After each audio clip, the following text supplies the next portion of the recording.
Salut et bienvenue sur la chaîne. Le général Abdourahmane Tiani est revenu, dans son long entretien, sur l'un des moments forts de son mandat, sa grande tournée nationale à travers le Niger. Pendant plusieurs semaines, il a parcouru les régions du pays pour rencontrer les populations, écouter leurs préoccupations et afficher sa vision pour la suite de la transition. Pourquoi cette tournée était-elle si importante? Qu'a-t-il réellement constaté sur le terrain? Et quel message veut-il faire passer aujourd'hui aux Nigériens?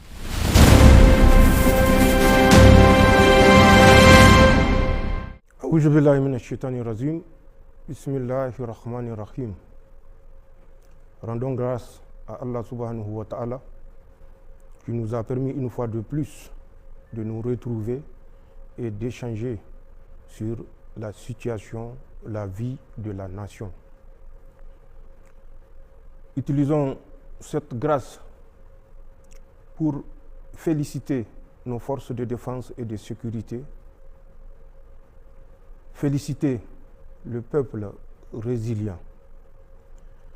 À tous nos martyrs, prions Allah subhanahu wa ta'ala qu'il leur accorde sa rahma. À nos blessés, qu'il leur accorde un prompt rétablissement. À nous, qu'il a béni, qu'il nous donne la force et le courage de continuer le combat.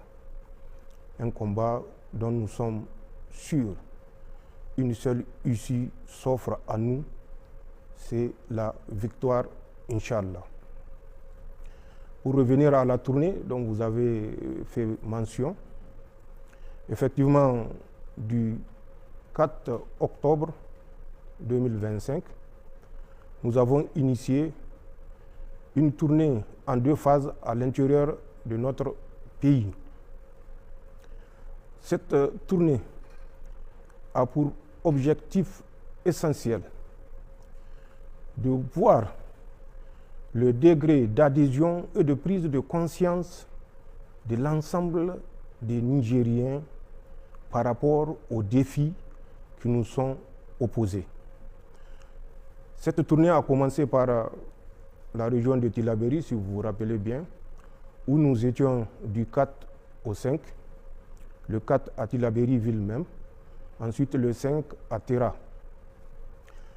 C'est une tournée qui nous a permis, dans cette première phase, de prendre, comme je l'ai dit, contact avec les Nigériens, de confirmer leurs préoccupations, puisque nous savons déjà quelles sont les principales préoccupations de l'ensemble des Nigériens, de voir physiquement et de visu quels sont les problèmes qui s'opposent à l'ensemble du peuple nigérien, particulièrement la région de Tillabéri qui était la première phase.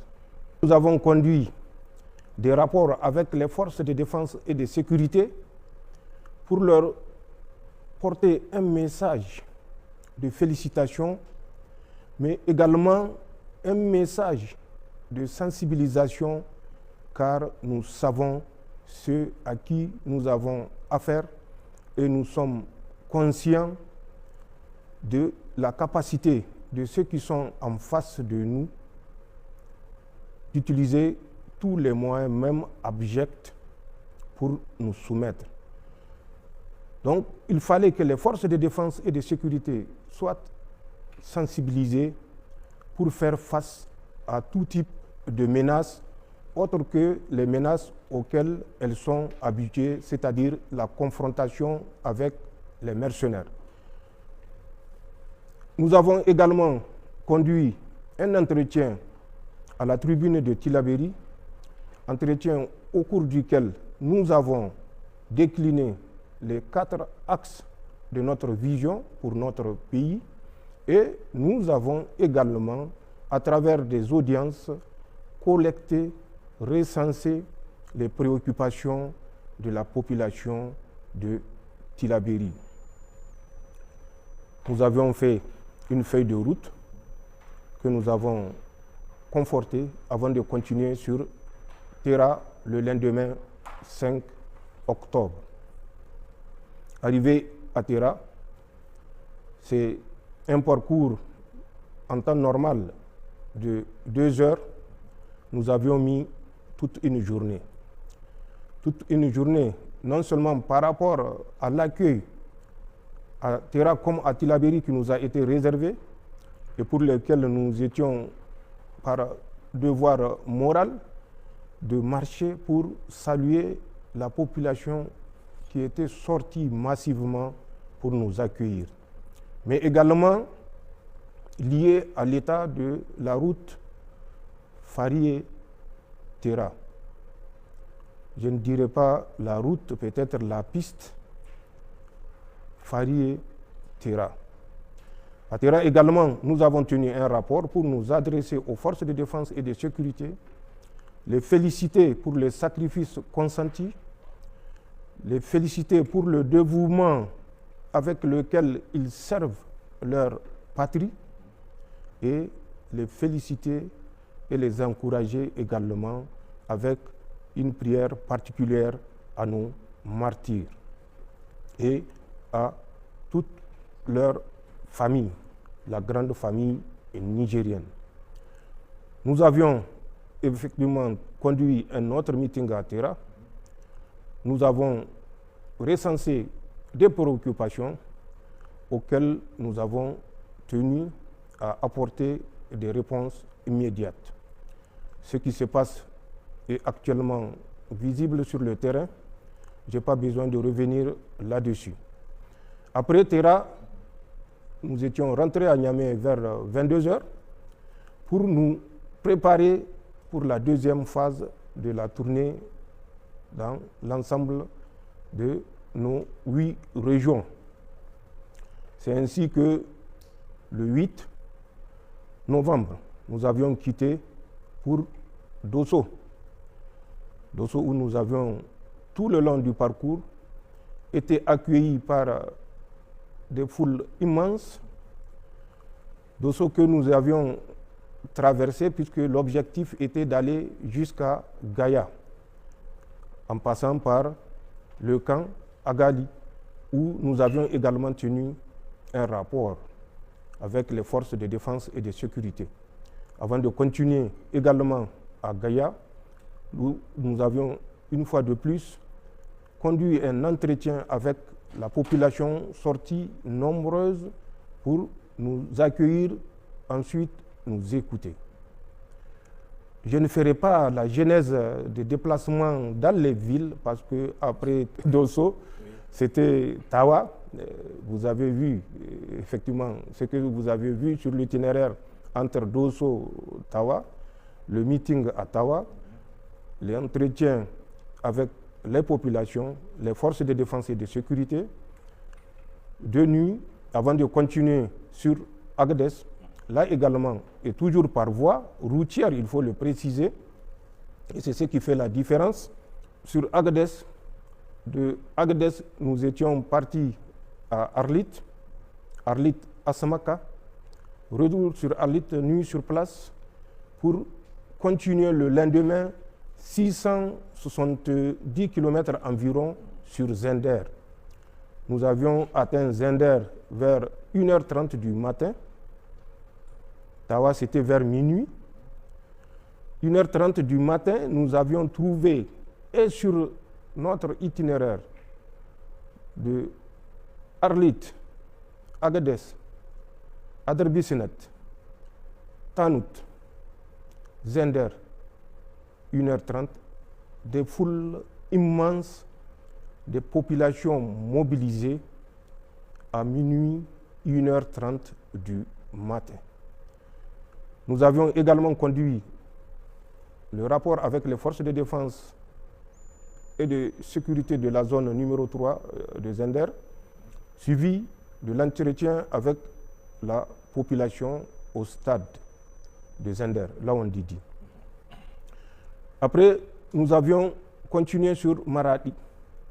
Maradi également, où l'accueil sur tout notre passage était un accueil de grand jour. Jusqu'à Maradi-Ville, où nous étions arrivés vers 22h. Une foule immense. Le jour de notre arrivée et le lendemain, où nous avions également tenu un rapport avec les forces de défense et de sécurité au PC de la zone 6 de Maradi, suivi de la visite de Giratawa, un site d'aménagement hydro-agricole, comme vous le savez, l'importance que nous accordons à l'autosuffisance alimentaire. De Giratawa, nous étions revenus à l'arène de Maradi, qui était pleine, où nous avions retrouvé peut-être le nombre de 10 000 ou moins, mais si nous avions trouvé ce nombre dans l'arène, ce qui était à l'extérieur était le triple, ce qui dénote également de la mobilisation que nous avons observée. Après Maradi, nous étions repartis sur Zender pour continuer à Difa.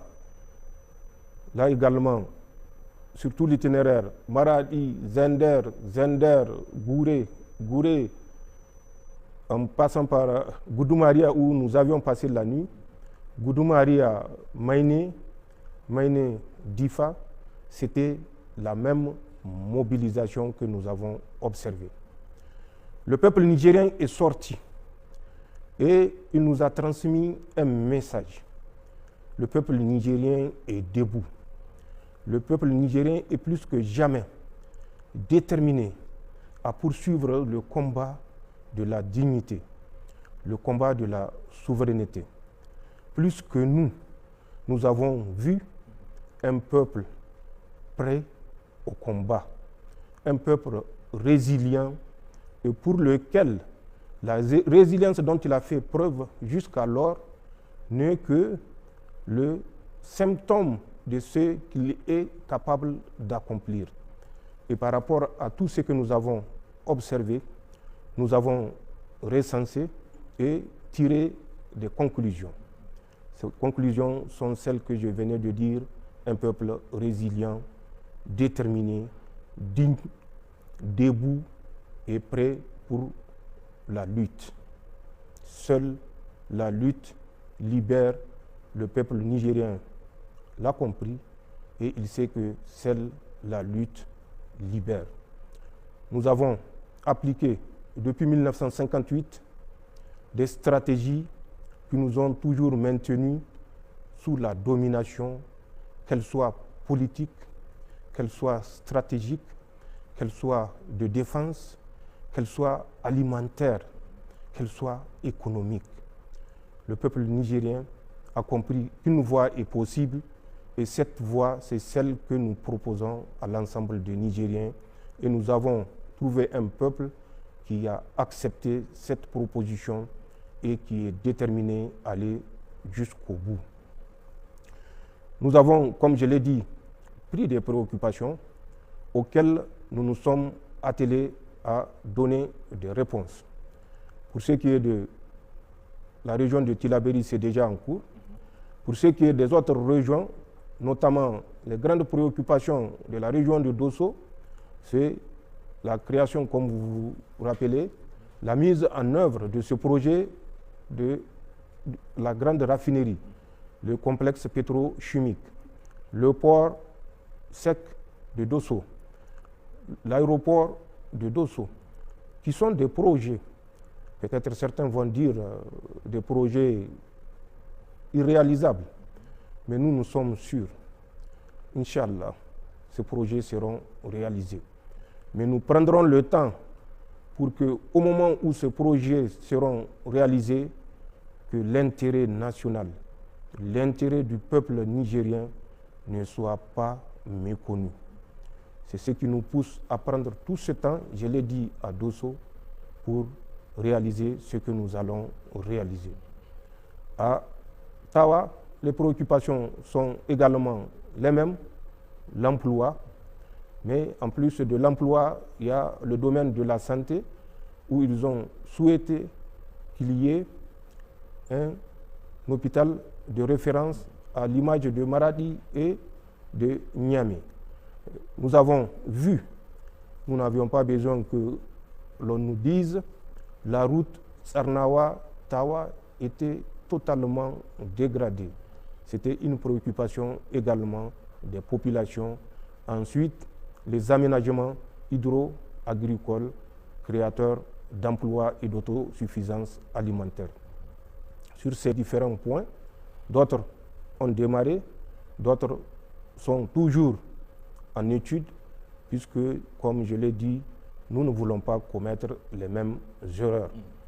C'est les mêmes préoccupations que nous avions trouvées à Agadez, avec toujours l'emploi, la sécurité, qui est valable pour toutes les autres régions, même si je n'en ai pas parlé, et également l'emploi des jeunes, des infrastructures, puisque nous avions vu la route Tabalak, Maïroua, à Balak, 85 km, mais c'est toute une demi-journée.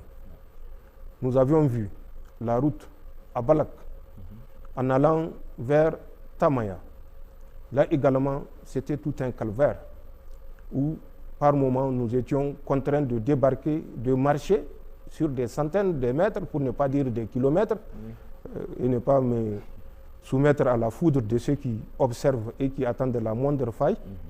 Donc nous avons par moment marché des centaines de mètres, non seulement pour rendre la politesse à la population qui nous attendait, pour certains depuis 6 heures du matin, pour d'autres depuis 7 heures ou 8 heures, pour nous voir passer peut-être vers midi, 13 heures, 14 heures ou plus tard. À Agadez, nous avons également recensé les mêmes préoccupations et que la population de la région d'Agadez sache que tout ce que nous avons recensé, Inch'Allah, sera réalisé. C'est la même chose pour Arlit à Samaka, où la route Agadez-Arlit est inexistante, c'est le moins qu'on puisse dire. Ensuite, la route en chantier, Arlit à Samaka jusqu'à la position la plus extrême qu'on appelle communément Dune. Nous avons tenu à passer sur toutes ces positions pour nous adresser aux forces de défense et de sécurité qui accomplissent un travail merveilleux et qui se sacrifient pour leur pays. Voir les préoccupations de nos populations. À Samaka, nous avions trouvé une situation terrible. Les élèves de l'école primaire de Asamaka, ça c'est juste un petit exemple. Pour l'examen du certificat de fin d'études, naviguent sur Azumit une distance de 374 km pour rejoindre Ingal et passer leur examen de fin d'études. Le diplôme obtenu, ils arrêtent leur scolarité parce qu'il n'y avait pas de collège à Asamaka. Ils n'avaient pas de tuteur à Ingal.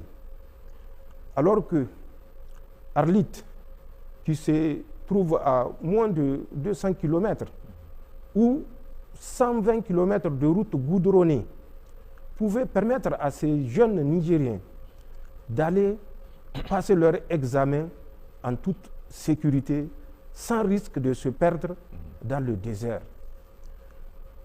Pire, nous avions trouvé 6 classes inoccupées qui pouvaient servir de collège aux élèves qui auront réussi à leur certificat d'études primaires. Étant avec la ministre de l'Éducation, nous lui avons fait part de cette préoccupation. Avant que nous ne rentrions à Zander, l'arrêté a été pris, le CEG a été créé, le directeur et tout l'encadrement désigné pour vous dire des aberrations qu'on ne peut imaginer que sur place. Ces mêmes types de préoccupations qui pouvaient avoir la solution immédiate ont été recensées dans toutes les autres régions que nous avions visitées. Pour celles auxquelles nous pouvions apporter des réponses immédiates comme le CEG de Asamaka, des réponses immédiates ont été apportées. Pour ces préoccupations qui méritent d'analyse profonde, d'analyse dont la décision qui sera prise ne laisse place à aucun travers. Ces analyses-là sont posées et ces décisions seront prises, comme je l'ai dit, dans l'intérêt général du peuple nigérien. Nous sommes réconfortés de ce que nous avons vu. Nous sortons réconfortés de cette tournée. Nous sortons réconfortés de l'état d'acceptation de la lutte par le peuple nigérien, et ceci nous convainc davantage que nous sommes sur la bonne voie et Inch'Allah, nous allons réussir tous ensemble et malgré l'adversité sauvage et mesquine. Voilà ce qu'il fallait retenir des déclarations du général Abdourahmane Tiani sur sa tournée nationale et les messages qu'il a voulu faire passer aux Nigériens. Selon vous, cette tournée a-t-elle réellement changé quelque chose sur le terrain? Était-ce une opération de proximité ou une stratégie politique bien calculée? Dites-moi ce que vous en pensez en commentaire. Abonnez-vous pour ne rien rater de l'actualité africaine et on se retrouve très vite pour une nouvelle analyse.